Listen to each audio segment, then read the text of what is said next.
Right, so we're outside Baja Motors. This is my brand of tuk-tuk. We're in Lima, Peru, right? And I'm quite nervous because these lads that we're talking with over here, they're gonna be in charge of whether or not I get some support from Bajaj, and also where I'm gonna do all the mechanics to do the changes of my motor, suspension, brakes, tank, lighting, all of it. This moment here has been the most anticipated on our travel since our near-deadly crash in Brazil. 6 months ago, I made a promise to myself that if I began again, reacquiring a new tuk-tuk to continue north from Argentina to Alaska, I would never drive a stock tuk-tuk until I had all the modifications to make it the fastest and safest tuk-tuk to exist. But there was one big problem. Originally, my plan was to hitchhike to Peru, buy and modify a tuk-tuk here and go north. Although, as a foreigner from Australia, it's illegal for me to buy a Peruvian plated vehicle and leave the country. So instead, I was partially sponsored a new tuk-tuk by Motorland in Bolivia and spoke with some of the best mechanics in the nation who all said they couldn't do the mods I was after, and that Lima, Peru, having the highest total of tuk-tuks in all of South America, would be the best place to complete all of the intricate mods I wanted done. Later this episode, I attempt to extend my visa and speak with every legitimate motorcycle brand in Lima for a potential sponsorship. This is the three-wheel dream. That's why we're in Lima the next couple months. We are in literal tuk-tuk town. Almost probably 15, 20 tuk-tuks in front of us and behind us as well. Bit nervous as to how it's all gonna go because I know there's a lot riding on it. Let's get it done. What a day, what a day. I brought Patty. We've come all the way from Callao and we're currently in San Miguel de Miraflores, a bit south of that actually. So we've just driven an hour and 45 minutes through traffic. Lima is huge, it's no joke, but we're doing it all in the tuk-tuk. So I'm following these guys. It's funny because they're in such awe of where I've come from, where I've been to this three-wheel vehicle, and they're really just happy to help. So tuk-tuks obviously come in all shapes and sizes. They got doors on them in Peru, but not mine. Nice. We're in the back streets, rural Lima, and because we are so far away where we are staying, I just booked a week, right, to just get kind of an understanding of how the city's set up and maybe the dangers and things.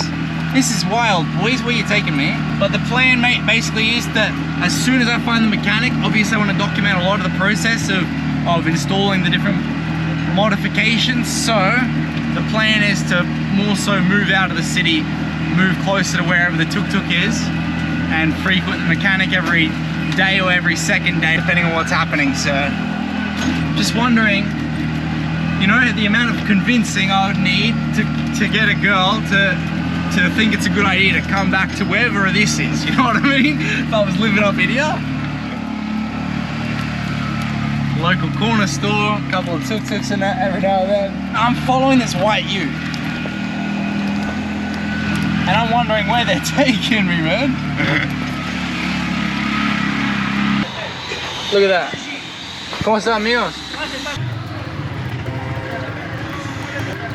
Meet Johnny. I didn't know it yet, but I'd be frequenting his mechanic shop regularly for the foreseeable future. By the way, this is his tuk-tuk, but first I'll show off his employee's tuk, which he enters audio and tuning competitions with. Holy heck. He's showed it up. He's got a lot of distractions there. Pioneer speaker in the back. That's wild. Look at that. The go-to. I gotta show off the speaker song. Hey guys. Yeah, stock motor. No door. Bro's a savage. Estás bajando? He just lowered the tuk-tuk. So it's a bad sign when we walk in there asking about motor advice and we're getting shown the lighting and audio. But that's Peru. That is Peru for you. You're doing great. You're doing amazing. Mira eso. They've got speakers in the back. What is that, lime green interiors? The doors. They even got like, I don't think this is stock. Obviously not. Wow. So that's what. See, they got a spoiler for the number plate, but they can't do anything about the motors, right? That's my exact motor, you know? There's nothing Nothing fancy about that. They modify everything except the motor in Peru. That's what I'm worried about with my own setup. So look at that big boy. That's a lot of electrics, and they've had to install a second battery. Hectic, hectic. The more I look at it, the more insane it gets. Before you get your own modifications done, you need to suss out the previous pieces of artwork, you know? These guys are the ones putting together the tuk-tuk, so I'm in the hands of some solid people here, that's for sure. Johnny has over 15 years of experience as a tuk-tuk mechanic, but as of late has specialized in building the packaged Bajaj three-wheelers that get shipped from India. Basically my shoulder width. There's nothing really to them. It's all packed inside. This also meant that I was at the front of the line for the maintenance and modifications to begin almost immediately. Here we discuss my long list of planned upgrades and get advice on what they can and can't do. Legally, I mean, which is very worrying. Good girl, you okay? So yeah, we're out front, the mechanics, right? Just letting Paddy on the trot, we're about to head home. It was a long way to come for the knowledge that we gained. And yeah, they're a bit hesitant to do so much mechanics for me. They said they can do so much external stuff, but internally, anything that has to do with changing a motor and especially using a motor from another brand, they're very, very worried about that. So he's obviously very knowledgeable and he's an honest guy. So I'm gonna send him all the modifications that I want to get done, and he's gonna basically do me up a budget. He's gonna look at the cost of everything, break it down. He says it's gonna be expensive because you change one thing, it's like a domino effect.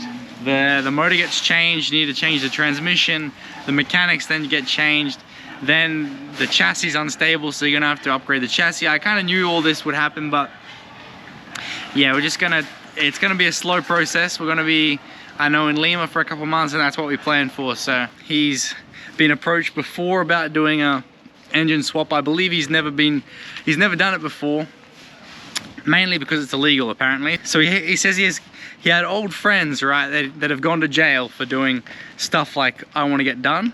So as much as we're in Latin America, it's still very heavily regulated, especially these vehicles, because they're used as taxis. Paddy's on the trot, she's loving it. There's a lot of street dogs around here. We've got a big issue of the fact that we've got to try to find the motor separate from all of it, buy the motor, and apparently it's illegal to do modifications in Peru with another vehicle from outside of Peru, so that means that wherever I go now, wherever I get the modifications done, I cannot show any of it on camera because that would incriminate anybody who is doing those modifications. So I can film all the external work, but whoever does the internals, I can't show their face, I can't show the location, I can't show it's getting done, I can't even show how the modifications are until I'm even out of Peru. Place. Nope. What? Relax. After I've sent off the modification list to him and he's doing all that, he said he's gonna be calling up, trying to source a motor himself, and I'm also gonna be talking to Yamaha. I'm gonna go to Honda, I'm gonna go to maybe even Kawasaki. I'm gonna be talking to a bunch of brands as well. These reputable brands are available all across South America, Latin America, because that means mechanics know how to work on those motors as well whenever I'm in other countries and I'm needing assistance. I'm gonna try to have them source and sponsor me a motor. So right now we're just driving home. Like I said, it was a long way to come to find out that we've got to send him a modifications list, but it was nice to meet him. That's quite important. See the mechanics that he's working with, see who he is as a person. He's a very straight up guy, a very honest man. Literally the Crossland guys that helped me out here, they've just taken me to the best mechanic in Lima, which is, I'm very grateful for that. And I can see that. So with those contacts as well, I know that he's not gonna rob me. He's gonna give me a fair price for his hourly work rate. But lighting, simple stuff like that, he was offering the audio, all that can get done. But we'll see what we do, right? Stick with us, legends. It's gonna be a bumpy ride.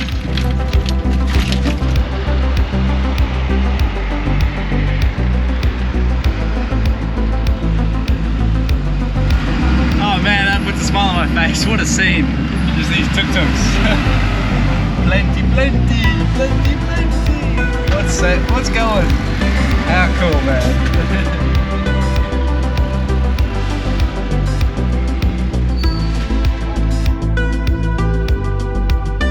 Right? Every city's got their own little Christ the Redeemer, and it's always bigger than the one in Rio de Janeiro, Brazil.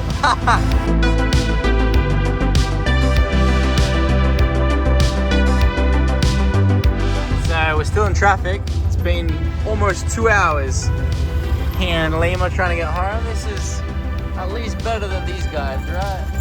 There's a ton of people in this bus. Oh man. How you doing back there? You surviving?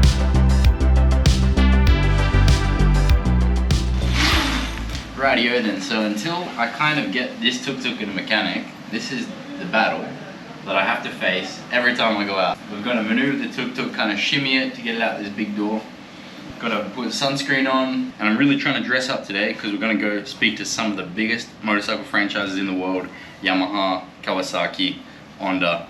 They're mechanics for those brands all over Latin America, so if I could get them to sponsor a brand new motor, for me that would be fantastic. We're taking Paddy, and of course, because Lima is so big, we're not close to anything. It's always about an hour and a half drive to go anywhere. There you go, come. Good girl, please. Amazing. I'm just realizing I wear many hats. I'm not only a tuk-tuk driver, but I'm an editor. I am a director, maybe, if I'm just holding a GoPro every now and then. But I'm also a salesman. So today, we've got to pitch ourselves, our mission, our goal, our adventure. Okay? Wish me luck, Miss Pat. I'm gonna need it. What are you just checking things out? You're all over the back there. It's a bit different when there's no bags in the back. She's got a lot less seat than I realized, but hopefully with the modifications we change that very soon. Right, so that behind me is location number 1. It's kind of a practice. It's more so the lesser of my preferences of where I want to get the tuk-tuk modified, but yeah, I'm probably not going to film inside. There's already the dudes looking at me, so yeah, that was quite successful. Got some contacts with 3 different higher-ups in KTM and CF Moto and Husqvarna as well. These are kind of some not so much off brands, but they're foreign brands, right? So they're not the Japanese motors that everyone's really used to. So we'll see how we go. We're gonna contact them. That's what today's about, just getting some contacts, chatting with people. Legends there. That went better than I expected, to be honest. Holy heck, ladies and gentlemen.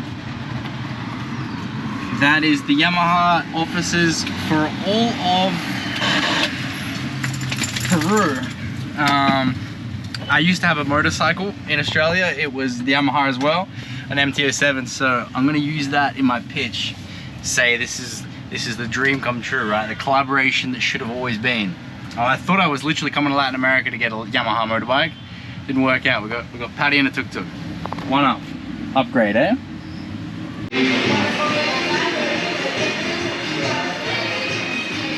Righto, we're in the right place. I've just spoken to one of the lowers, and he's going up to his boss now to chat it through. So we'll see how it goes. No luck, unfortunately. They just gave me a hard no. They're just like, we don't do moto taxis. We don't have anything to do with what you need, or we don't even have the mechanics to facilitate that. So anyway, Yamaha unfortunately mentioned as well that they don't sell engines alone. You have to buy a complete motorcycle. They just don't sell whole engines. They sell parts and things separately, but not the engine with the serial number, and that's where the illegal paperwork comes into it, that it's a difficult task. So that's going to be another issue as well. That's why it might even be easier to get sponsored a motor, honestly, and then have their mechanics install it and help me with the paperwork here in Peru. Just trying to find like the subcontractor that's going to be doing all the motor transfer, engine swap, and then me doing the paperwork on my own. Like, I can get it done, but it may or may not be completely legal. But we're not gonna get ourselves incriminated, are we now? Miss Parts. Traffic, and more traffic. So it took about an hour and a half to get to the first little spot, which was KTM, and that's just ridiculous. This is insane, this freaking city, man. And that's Kawasaki, ladies and gentlemen. I sometimes do feel like I'm throwing my head at the wall, but we gotta get it done. Kawasaki was very respectful, and their head of marketing, whilst they had me waiting for a bit at first, fully heard me and my ridiculous plans out. Right, that went better than I expected as well. So they can't really help me with the mechanical side, but they can potentially import a motor alone, and with that we can install a Kawasaki motor into our tuk-tuk, and that would be a collaboration potentially as well. Or even so, the solution for me getting a motor into the tuk-tuk. So that's kind of like the first bit of the problem. We'll see how it pans out. But yeah, we've got a couple contacts now. The day's going all right. It's been a bit of a win. Thank you, Kawasaki. And here's Honda. This is the big one. There's a lot of pressure on this one. These guys, just like Yamaha, they're more professional with it. They don't do motors alone, so therefore they couldn't help me with my cause. So they did say there's other vendors of like smaller franchise owned Honda dealerships, but whether they would be interested in like a collaboration, not so much. They're just less finances, right? So, but a better chance that I could just pay them to get a Honda motor installed. We'll see how it goes. All right, Miss Pat, so we've got a packed tuk-tuk. I've just parked it off. We are in the center of the city. I'm going to the immigration center now to organize an extension of my visa. We'll see how that goes. I do need a lot of luck for this one, but we'll even just miss Pat's because it should be 20 minutes tops, hopefully. As an Australian, I can get 90 days. There's a bit of noise in front of me, but that's what my visa allows. So I know I'm inevitably gonna stay longer than 90 days, and if they don't allow me to extend, I'm gonna end up paying a big fine for however long I do stay. Entonces, si quiero extender mi visa, ¿qué pasa? Tienes que meterte a la plataforma de migraciones y hacerlo por online. Okay. ¿Dónde es inmigraciones? ¿Dónde es la oficina de inmigraciones? Esto es migraciones. Aquí. Pero Voy a tienes entrar. acá no, esa salida. No vas a entrar. Okay. ¿Dónde es la No vas entrada? a poder ingresar porque te van a decir que te metas a la plataforma. Hacer todo tu trámite por online. Yeah. Okay, voy a ver. Gracias. She's selling passport covers and trying to hustle me to an agency, saying that I won't be able to do it in person. I hate that, like, everything's done in person on paper. This better not be one of those things that's not done on paper. I've just driven like an hour. Here it is then, immigration. So I just get to the front of the line after an hour and a half, and they just basically say, you actually can't. Only Colombians, Ecuadorians, and Bolivians can extend their visa for more than 90 days. Everybody else has to leave and then exit and then enter the country. So I got denied that. So she said the other option is just you pay a fine of like, it's maybe $4 USD a day that you overextend illegally. That's like a fine, and then you can come back after a year's passed. I got 90 days per year. It's not even 90 days and like enter exit. So that's how it's gonna be. She was just able to sleep. Are you sleeping, Miss Potts? Are you sleeping? All right, we'll find a place to let you out. So yeah, I've got other bad news. About a week has passed since I've been in the Airbnb, since I've been in Lima, basically. Since I've really gone to the distributors, so I've gotten word back from them, and everybody is basically pulled out on the deal. Lamentablemente, pues no vamos a poder formar parte de este proyecto. Everybody said the motor number is attached to the chassis, which is attached to the vehicle. You can't just import a motor on its own like Kawasaki was saying they could probably do for me. So they said for those reasons as well, it's like too risky for us to like collaborate with you and support you, but best of luck. And she was just said twice in a voice message, at least it was quite nice of her to do that, but she just said like, I've talked to some people and what you're doing is just not recommended. Pero como te digo, me indican que no es algo recomendable. It's quite dangerous, da da da da da. It's also not really allowed in Peru. So that's kind of how I thought it would go. The plan now is I've looked up, there is like Ducati, Benelli, which is an Italian motorcycle brand, Royal Enfield. There's more than those 4 motorcycle brands that I went to, so I'm going to go to them now. On my way to the new Airbnb, I'm on the way to a park as well for Patty to have a little run around. But yeah, it's kind of just getting told no, unfortunately, from not only the immigrations but also the motorcycle transfer. Wild, isn't it, Miss Parts? How's that, a bit of green? You're doing so good, Miss Parts. Yeah, enjoy that. The tuk-tuk parked up. And yeah, the whole reason we are moving Airbnbs is only kind of just the plan to stay in Callao, where I was, for about a week and a half, like I did. And now we're going to the south. I've figured out where the mechanics are, where the dealerships are now, so I want to be closer to that. So it's just not an hour and a half drive every time I leave the house, then I'm still got to get back, working around peak hour traffic. So it's midday, this is just normal traffic. So that's good, but this is what the center of the city is saying. Just, it looks pretty chill.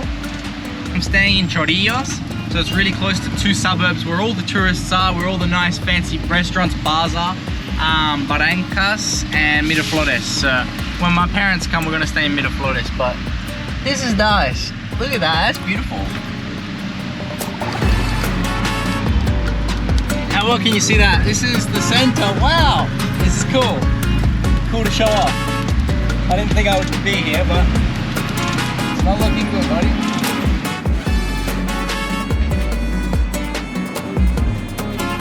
Right, so this route now towards the Ducati dealership's taking me through a different part of the city that I've not seen yet, so it's pretty nice. It's pretty cool to see. The most difficult part is obviously on maps. Sometimes when there's roads curving underneath, over bridges, you don't know which is which. I've illegally driven on the highway twice in the city.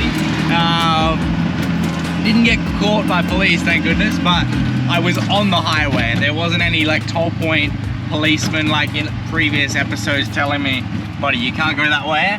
I asked a bus and felt like I couldn't, and then I did, and there was a motorbike passing beside me, slowing down, telling me, basically yelling, you can't be on this highway. Right in front of you is a police officer. So the Peruvian people are pretty legendary for that. What do you reckon, Miss Butts?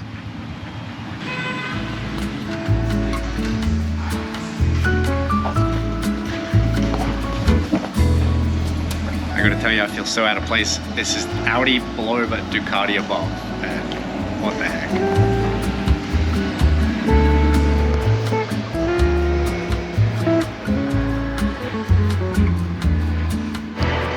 Look, man, they have some nice motorcycles. Just got off the meeting, I guess. I spoke well. I'm proud of myself. Like, I'm getting better at that. The most they do is 800cc on a motor. So, and they're just like, no, we wouldn't even know where to begin with all that. There'd be so many roadblocks in getting a yes that we get more no's. So, anyway, we're trying, you know? Look at that freaking building, man. Never did I think I'd be asking those types of brands for help, but here we are, you know, we are trying. And an hour later, this is the outskirts. We got more no's and responses from BMW, Royal Enfield, Benelli, Triumph, so we're just on the way to the Airbnb now. How about that, eh, Miss Putz? Tuktuk tutorial in the shade. Nice. So that's the Airbnb, nice simple kitchen. little cute ornaments to remind you this isn't your place, Ryan, because you would never put anything like that out there. I wanted to mention as well the whole apartment that we've got for the 3 weeks, $100 a week, 300 USD for the 3 weeks. Incredible bang for your buck. In the streets of this patch, we've really just dumped the stuff in the Airbnb. We're going to get to know a bit of Chorillos. Colorful houses, little fence posts. I love the way they do the little garages. And by the looks of it, everybody's got their own little style to it. Almost got like a wheel to drive a ship in the window. It's pretty cool. Barbed wire center, he's really jumping over the fence, and then some colorful houses. Lima's kind of like that. A lot of color to it, so it seems like a good area that we're in. I'm taking it to the main street now of Chorillos, where I've put in an order for some Chinese. We're gonna go pick it up for takeaway. Keen as, see what Chinese in Peru saying. It seems like when we ever get to a new town, we never eat like the food from the actual country. It's always just like, usually pizza like you're seeing. We'll go Chinese today. We'll get to know a few of the restaurants in the town though. So righto, this has got to be an absolute money laundering scheme. This is what looks to be like the Disneyland of Lima, but there's no children nor adults inside at all. This is like got a section of blow up castles. Look how many there are. There's like one couple on the grass and like 7 different slides, all inflatable. And that's just one section of the park. It goes for ages over to the other side. Big like front gates here like that. There's people inside working. Look at that, these are all like game machines and stuff. That's crazy. I've never seen anything like that in the whole of Latin America. I was trying to give her the benefit of the doubt. I was like, maybe it's closed. But no, they're just saying there's only one main entrance that you can get into the complex for. ¿Cómo está? Seria. Nice. Right then, so this is then Main Street, Plaza Principal for Chorillos. So we're out on the outskirts, but it's still a really built up area. Plenty of traffic.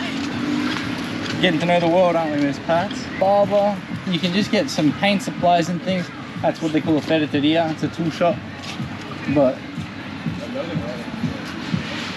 this is just another chicken shop.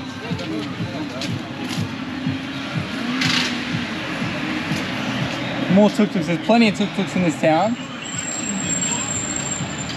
It's pretty cool. A good place to be.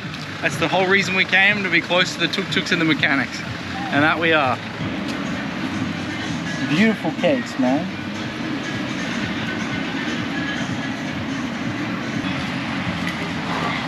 We've got one casino there. And then there's like another casino down there. There's first time I've seen casinos in all of Latin America, really, in Peru.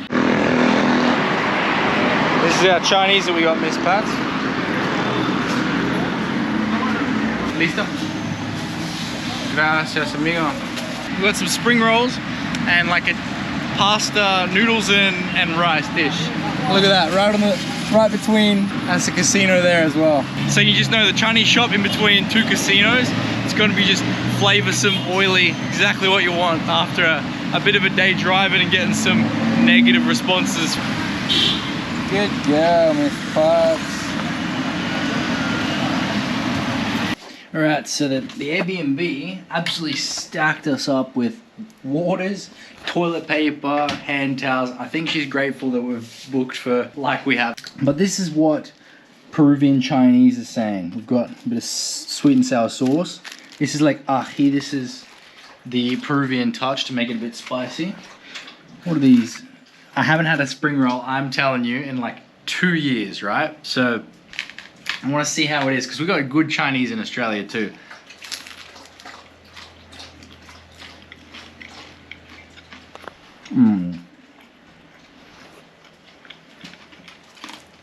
And so that's probably like a 6 out of 10, just mediocre. What do you reckon, Miss Buzz? This whole thing, right, $7 US. So there's a little bit of a prawn tail in there as well. Rice, and I think underneath there, yeah, that's where the The noodles are hiding, so take one bite of this and bon appetit my way into the next episode, I think. That's pretty standard. That's exactly what you want from $7 US worth of food in Peru. As always, Miss Pats, good job. We've made it to the next Airbnb. I was leaving today saying to myself, if I had to get on the road right now, say I, for example, had a modified tuk-tuk, if we were going to Chile, I would not be ready. So I don't know if you'd be ready either. You've been enjoying the days just chilling out, going for long walks with me, haven't you? So we're gonna call it there. What a day, what a day. Join us on the Through Your Dream next Sunday where we get right into the tuk-tuk modifications, trial other tuks and their setups, and have huge decisions to make as not everything goes to plan.